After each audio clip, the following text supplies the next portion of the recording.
త్వరలో ఏపీపీఎస్సీ నుంచి మనం జాబ్ క్యాలెండర్ ఎక్స్పెక్ట్ చేయొచ్చా? ఈ వీడియో ఎండింగ్ వరకు కూడా చూడండి, మీకు కూడా ఒక క్లారిటీ అనేది వస్తుంది. Welcome back to VIPS academy. నేను మీ అశోక్. సో నా స్క్రీన్ అయితే షేర్ చేస్తాను, చూడండి. సో మనకి ఇక్కడ కనిపిస్తుంది the good thing that was happened yesterday. అంటే మనకి మన గ్రాడ్యుయేట్ ఎమ్మెల్సీలు ఉన్నారు కదండి, పట్టభద్రుల ఎమ్మెల్సీ వాళ్ళందరూ కలిసి చంద్రబాబు నాయుడు గారిని కలవడం జరిగిందండి. సో ఇక్కడ చూస్తున్నారు కదా, మనకి ఒక ఐదుగురు కలిసి చంద్రబాబు నాయుడు గారితో ఫోటో, అండ్ ఇక్కడ ఉన్నది మీకు కనిపిస్తుంది కదా. సో అదే మనకి ఇక్కడ షార్ట్ ఫామ్ లో కనిపిస్తుంది, అది నెక్స్ట్ పేజ్ లో ఉంది, చూద్దాం. ఎస్, సో ఇక్కడ చూడండి, మీకైతే స్క్రీన్ కనిపిస్తుందో లేదో. So we humbly submit that at the national level the Union Public Service Commission, అంటే ఏం లేదండి, సింపుల్గా జస్ట్ చెప్తాను. యూపీఎస్సీ ఒక ప్రాపర్గా జాబ్ క్యాలెండర్ పెట్టేసి ఆ, దాని ప్రకారంగా మనకి నోటిఫికేషన్స్ ఇస్తుంది అండ్ ఎగ్జామినేషన్స్ కండక్ట్ చేస్తుంది కదా. సో మన ఏపీఎస్సి నుంచి కూడా అలాంటి ఒక క్యాలెండర్ మేము ఎక్స్పెక్ట్ చేయాలనుకుంటున్నాం. బికాజ్ మేము ఆల్రెడీ వాళ్ళకి ఆ కమిట్మెంట్ ఇచ్చాము, ఆ ప్రామిసెస్ మేము చేసాము. మేము గ్రాడ్యుయేట్ ఎమ్మెల్సీ అయ్యే ముందని చెప్పేసి వాళ్ళు చెప్పడం జరిగిందండి. సో కొత్త గవర్నమెంట్ ఫామ్ అయిన తర్వాత కూడా స్టార్టింగ్లో, అంటే 2025 స్టార్టింగ్లో మనము సంక్రాంతికి ఒక జాబ్ క్యాలెండర్ ఇస్తామని చెప్పేసి అన్నారు. But they couldn't give. But మనకు ఒక డ్రాఫ్ట్ క్యాలెండర్ అయితే ఇవ్వడం జరిగిందండి. ఓకేనా.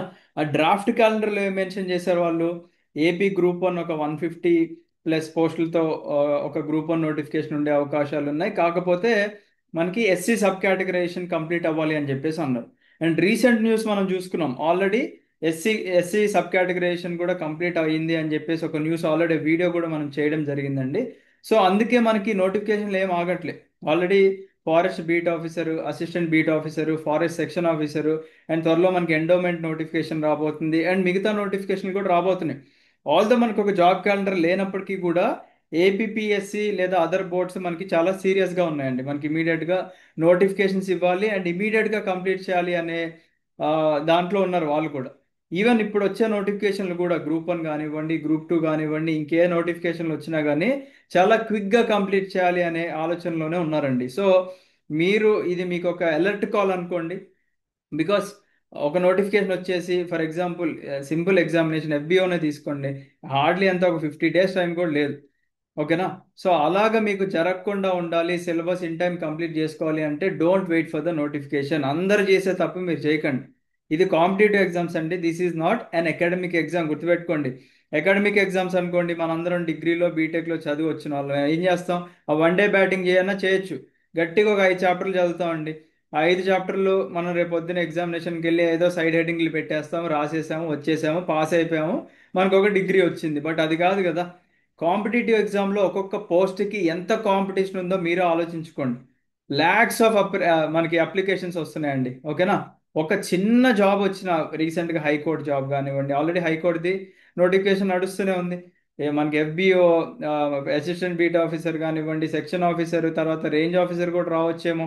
అండ్ ఇంకా ఇతర నోటిఫికేషన్లు ఏం వచ్చినా కానీ గత 4-5 సంవత్సరాల నుంచి మనకి డిగ్రీలు బీటెక్లు చేసి కాలేజ్ పిల్లలందరూ రెడీగా ఉన్నారు. ఏ నోటిఫికేషన్ వస్తే మనం రాద్దామా. ఐటీ ఫీల్డ్ అంతా కూడా సర్వనాశనం అయిపోతుంది, ఆర్టిఫిషియల్ ఇంటెలిజెన్స్ డామినేషన్ ఎక్కువ కనిపిస్తుంది. సో వాటికి గ్యారంటీ లేదు. గ్యారంటీ ఉన్న జాబులు కావాలి అంటే గవర్నమెంట్ జాబులు. అండ్ ఆ గవర్నమెంట్ జాబ్లకు ప్రిపేర్ అవ్వాలంటే మనం అకాడమిక్ ఎగ్జామ్స్ చదివినట్టు చదివితే కష్టమండి. మీరు ఒక టార్గెట్ పెట్టుకోండి. ఆ టార్గెట్ పెట్టుకొని దాని సిలబస్ చూడండి. ఫస్ట్ సిలబస్ చూసి నాకు నోటిఫికేషన్తో సంబంధం లేదు, నోటిఫికేషన్ వచ్చినా రాకపోయినా నేను ఒక యుద్ధానికి సిద్ధంగా ఉన్నానని చెప్పేసి మీ మైండ్లో మీరు ఎప్పుడైతే ఫిక్స్ అవుతారో వాళ్ళకి మాత్రమే జాబ్లు వస్తాయండి. Heavy competition, literally. మనకి ఇప్పుడు యూపీఎస్సికి ప్రిపేర్ అయ్యే ఆస్పిరెంట్స్ ఉంటారు చూసారా. UPSC is a multi stage examination. మనకి ప్రిలిమ్స్ ఉంటుంది, మెయిన్స్ ఉంటుంది, ఇంటర్వ్యూ ఉంటుంది. ఈ 3 స్టేజెస్లో ఏ స్టేజ్ ఫెయిల్ అయినా కానీ మళ్ళీ మళ్ళీ బ్యాక్ టు జీరో, మళ్ళీ అక్కడ మళ్ళీ ఫ్రెష్గా స్టార్ట్ చేసుకుంటారు వాళ్ళు. సో అలా మనకి డిసప్పాయింట్మెంట్లు పొందిన యూపీఎస్సీ ఆస్పిరెంట్స్ అందరూ కూడా బయట మనకి నోటిఫికేషన్స్ లేక ఏపీఎస్సీ కానీ టీజీపీఎస్సీ కానీ నోటిఫికేషన్లు వస్తే ఇమీడియట్గా వాటి మీద అటాక్ చేస్తున్నారు అనమాట. మీరు చూడండి, రేపు ఏపీఎస్సీ గ్రూప్ 2 రిజల్ట్స్ వచ్చిన తర్వాత ఎంతమంది యూపీఎస్సీ ఆస్పిరెంట్స్ క్రాక్ చేశారో మీకు అక్కడ క్లియర్ కనిపిస్తుందండి. ఓకేనా. సో గ్రూప్ 1 కాంపిటీషన్ ఎవరున్నారండి? యూపీఎస్సీకి ప్రిపేర్ అయ్యేవాళ్ళు. ఎందుకున్నారు? ఎందుకంటే సేమ్ ప్యాటర్న్, యూపీఎస్సీకి ఏదైతే ప్యాటర్న్ ఫాలో అవుతున్నారో ఏపీఎస్సీ గ్రూప్ 1 కూడా అదే ప్యాటర్న్ ఫాలో అవుతున్నారు. సో యూపీఎస్సీ ఆస్పిరెంట్స్ అందరూ కూడా దీని కాంపిటీషన్. ఇంకా ఎవరు ఉంటారు కాంపిటీషన్? రీసెంట్గా మనకి మెయిన్స్ మెయిన్స్ క్లియర్ ఇంటర్వ్యూలో పోయినటువంటి వాళ్ళు, వాళ్ళకి వాళ్ళకి ఇంకా ఆప్షన్ లేదు. మళ్ళీ ఖచ్చితంగా ఏపీఎస్సి గ్రూప్ వన్ నేను అక్కడి వరకు వెళ్ళాను కాబట్టి నెక్స్ట్ టైం కూడా వెళ్ళి ఒక గ్రూప్ వన్ ఉద్యోగం సాధించాలి అనే వాళ్ళ కాంపిటీషన్ కదండి. సరే వాళ్ళని పక్కన పెట్టేద్దాం. గ్రూప్ వన్లో ఆల్రెడీ ఇప్పుడు ర్యాంకర్స్ ఉంటారు కదా. ఆల్రెడీ ఒక ర్యాంక్ వచ్చి నేను సాటిస్ఫైడ్గా లేను, నాకు ఎంపీడీఓనో లేకపోతే ఇంకేదో వచ్చింది, నా టార్గెట్ డెప్యూటీ కలెక్టరో లేదా డిఎస్పీనో అని చెప్పేసి అనుకునే వాళ్ళు కూడా మళ్ళీ మీకు కాంపిటీషనే. అంటే ఉన్న మనకి హండ్రెడ్స్లో ఉన్న పోస్టులకి వీళ్ళే ఉన్నారండి కాంపిటీషన్, సీరియస్ కాంపిటీషన్. మరి మీరు ఎప్పుడు కంపీట్ అవుతారు వాళ్ళతో? అంటే మీరు ముందు నుంచే ప్రిపరేషన్ స్టార్ట్ చేసుకొని మీరు వాళ్ళతో పాటు ప్రయాణం సాగించాలి అనుకుంటే మల్టిపుల్ టైమ్స్ మీరు కూడా రివిజన్ చేయాలండి. ఇప్పుడు వాళ్ళు సింపుల్ అండి, వాళ్ళు ఆల్రెడీ ఒక ర్యాంకర్స్ లేదా ఇదే రిపీటెడ్గా వాళ్ళ మైండ్లో రివిజన్ చేసి చేసి ఉన్నారు. ఇలాంటి వాళ్ళు పెద్ద రివిజన్ చేయాల్సిన అవసరం లేదు. ఎగ్జామ్ ముందు ఒక్కసారి జస్ట్ అలా చదువుకున్న వాళ్ళు ఎగ్జామినేషన్ రాస్తారండి. బట్ ఇక్కడ అన్యాయం జరిగేది ఎవరికో మీరే ఆలోచించుకోండి సింపుల్గా. అన్యాయం జరిగేది ఎవరికి?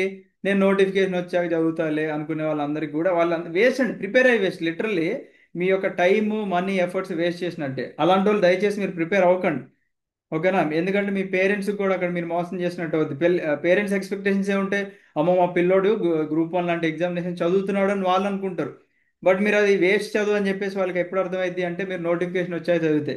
బట్ డోంట్ డిసప్పాయింట్ అండి, పేరెంట్స్ మీ మీద పెట్టుకున్న ఎక్స్పెక్టేషన్స్కి మనం ఎప్పుడు వాళ్ళని మోసం చేయకూడదు. Start right from today. దానికి మించి నేను ఏం చెప్పలేను.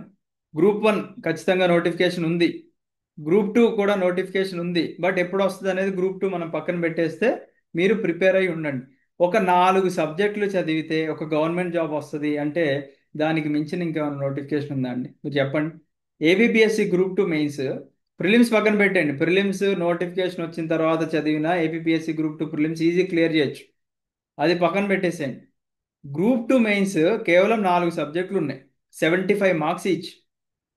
ఆ 4 సబ్జెక్టులు చదివితే ఒక జీవితం సెట్ అవుతుంది అంటే దానికి మించిన ఇంకేముందండి? పాలిటీ సబ్జెక్ట్ ఉంది, సైన్స్ అండ్ టెక్నాలజీ ఉంది, ఏపీ హిస్టరీ, ఏపీ ఎకానమీ, అదే Indian and AP history, Indian and AP economy అనుకోండి. 4 సబ్జెక్టులు అండి. ఒక్క సబ్జెక్టుకి 3 నెలలు మీరు టైం స్పెండ్ చేయండి, ఒక 1 ఇయర్ టైం తీసుకోండి. బట్ ఈ 4 సబ్జెక్టులు పర్ఫెక్ట్ అవ్వండి. ఒక డెప్యూటీ తహసీల్దార్ పోస్టో లేకపోతే ఇంకేదన్నా మంచి పోస్ట్ వచ్చింది అనుకోండి, మీ లైఫ్ ఎలా ఉంటుందో ఆలోచించుకోండి. మీరు ఫస్ట్ ఒక టార్గెట్ పెట్టుకోండి, నోటిఫికేషన్, ఈ నోటిఫికేషన్ ఎలాగైనా నేను సక్సెస్ అవుతాను అని చెప్పేసి మీ మైండ్లో బలంగా ఫిక్స్ అవ్వండి. Do not deviate. ఆ నోటిఫికేషన్ నుంచి డీవియేట్ అవ్వకండి. మీకు ఎన్ని డీవియేషన్స్ వచ్చినా కానీ stick to it, maintain the consistency, then you will be the winner, right? So APSC group వన్కి అయితే మనం ఒక 100 డేస్ ప్లాన్ కూడా వేసాం. ఏపీఎస్సి గ్రూప్ టూకి ఒక 90 డేస్ మనం స్టడీ ప్లాన్ కూడా వేసాం. అది డైరెక్ట్గా మన అప్లికేషన్లో ఉంటుంది. మీరు విఐపి లెర్నింగ్ యాప్ అని ఉంటుంది, లేదా WE-IP లెర్నింగ్ యాప్ అని చెప్పేసి ఉంటుంది, అది డౌన్లోడ్ చేసుకోండి. మీకు అక్కడ స్టడీ ప్లాన్ కూడా కనిపిస్తుంటుంది, మీరు వెళ్ళి డౌన్లోడ్ చేసుకోవచ్చు ఫ్రీగా. ఫ్రీగా డౌన్లోడ్ చేసుకొని మీరు సెల్ఫ్ ప్రిపరేషన్ స్టార్ట్ చేసుకోండి ఫ్రమ్ టుడే ఇట్ సెల్ఫ్, ఓకేనా? So I wish you all the best అండి. నోటిఫికేషన్స్ అయితే ఖచ్చితంగా వస్తాయి. జాబ్ క్యాలెండర్ కూడా చంద్రబాబు నాయుడు గారు కన్సిడర్ చేశారు అని అంటే ఖచ్చితంగా ఒక ప్రాపర్ జాబ్ క్యాలెండర్ ఇస్తారండి. ఇస్తే మీరు అదృష్టవంతులే. బికాస్ మీకు ముందుగానే తెలిసిపోతాయి ఎప్పుడెప్పుడు ఏమే ఎగ్జామినేషన్ ఉంటుంది అని చెప్పేసి, ఓకేనా? సో ఇవ్వాలని చెప్పేసి మనం అందరం కూడా కోరుకుందాం. I wish you all the best, have a great day. జై హింద్.